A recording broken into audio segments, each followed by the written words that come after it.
Hello, in this video I'm gonna show you how to easily enable or disable child lock on Dreame Mova E20. To do it, just press and hold on the home button, this one, for 7 seconds.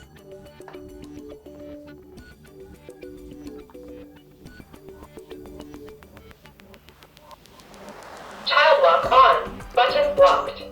When it says the child lock is on, you can release the button and now the child lock is on, so your children will not be able to turn on the robot by pressing on the start button.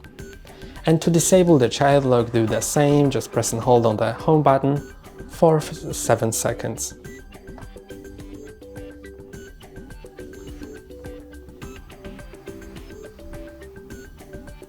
Child lock off. Buttons unlocked. And that's all for today. Don't forget to like and subscribe. See you next time.